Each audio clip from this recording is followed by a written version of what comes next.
হাওড়ায় তোলাবাজির অভিযোগে গ্রেপ্তার প্রাক্তন তৃণমূল কাউন্সিলর শৈলেশ রায়। গাজীপুর থেকে গ্রেপ্তার করল হাওড়া সিটি পুলিশ। ধৃতকে ট্রানজিট রিমান্ডে হাওড়ায় আনছে পুলিশ।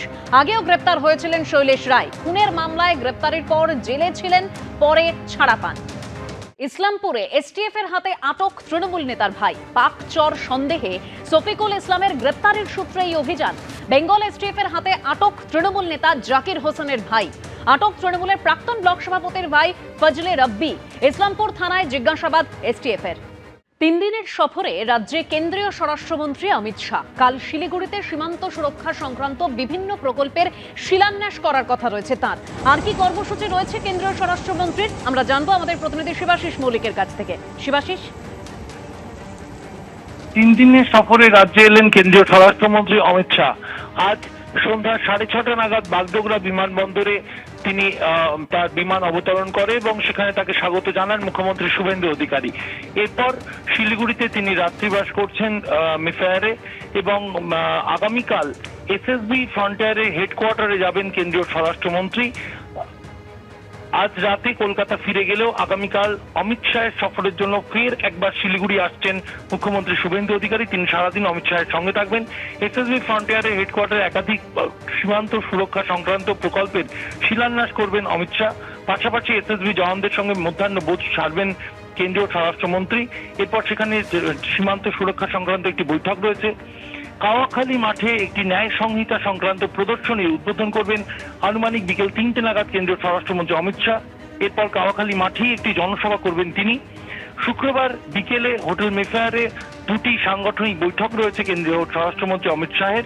এবং শনিবার সকালেও বিজেপির উত্তরবঙ্গ, আমরা জানি বিজেপির শক্ত ঘাঁটি ধরা হয়, সেখানে বিজেপির সংগঠন নিয়ে আরও 2টি সাংগঠনিক বৈঠক করবেন অমিত শাহ শনিবার সকালে। এরপর শনিবার দুপুরে তার দিল্লি ফিরে যাওয়ার কথা। ধন্যবাদ শিবাশিস। পুকুরের মাছ চাষের আড়ালে বেআইনি বাজির কারবার। চম্পাহাটিতে ফের বাজি বিস্ফোরণ, আহত হয়েছেন 2 জন। লোকালয় থেকে দূরে একটি ঘরে বেআইনিভাবে বাজি তৈরির কাজ চলছিল বলে অভিযোগ। বিস্ফোরণের পর অতিরিক্ত পুলিশ সুপার অতীশ বিশ্বাসের নেতৃত্বে এলাকায় পুলিশ বাহিনী। বিস্ফোরণের কারণ জানতে চলছে তল্লাশি ও তদন্ত।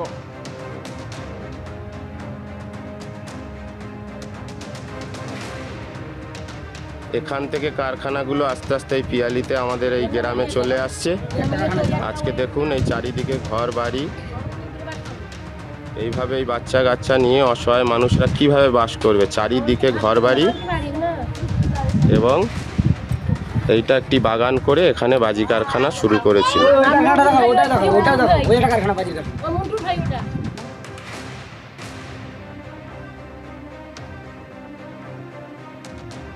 যখন ওই বাজির আওয়াজটা হয়, আমি তো ঘরে থেকে কাজ করছিলাম, তখন ঘরটা দিকে কেঁপে উঠেছে, অনেক জোরে কেঁপে উঠেছে। আর আগুন ছিটকে জোরে দিকে পড়ছিল। তোমার বাস্ট করলো, তখন তো এদিকে আগুনটা ছিটকে পড়েছে। ওখানে জানতাম ফিশারি করেছিল, ওখানে মাছ ইয়ে করবো বলে। আর এবারে জানতে পারছে বাজি ওরা ইয়ে করছে। বোম যেমন অনেকদিন বাজি তো বাজি ওই বাজি তো একদম ধোয়া হয়ে আগুনেই উঠছে। আর ছাইগুলো সব আমাদের ঘরের দিকে আগুনের এরকম এগুলো সব চলেছে আমাদের ঘরের দিকে। বেরোয় দেখি কি পুরো মানে কলা গাছটা সব ধরে গেছে, পুরো আগুন। করমচা বাগানটা এখন পুরো আগুন ধরে গেছে। আমি জানতাম না, ওরা বলতো আমরা মাছের ব্যবসা করি, করমচা বাগান মাছের ব্যবসা করি, কলা বাগান। 2 জন ইনজিওর্ড আছে, তার মধ্যে একজন লেডি আছে যে সম্ভবত যে ইলিগাল কারখানাটা চালাচ্ছিল ওনার ফ্যামিলি মেম্বার আছে। পুলিশ এবং আমাদের ফায়ার ব্রিগেড এখানে আছে, লোকাল লোকের সহযোগিতাতে তাদেরকে দ্রুত চিকিৎসার জন্য পাঠানো হয়েছে। একদম আইসোলেটেড জায়গায় কলা গাছের বাগান আছে, তার মাঝখানে আছে। ইভেন এলাকাবাসীরও বক্তব্য যে তারাই জানতো না যে ওখানে বাজি কারখানা করছে।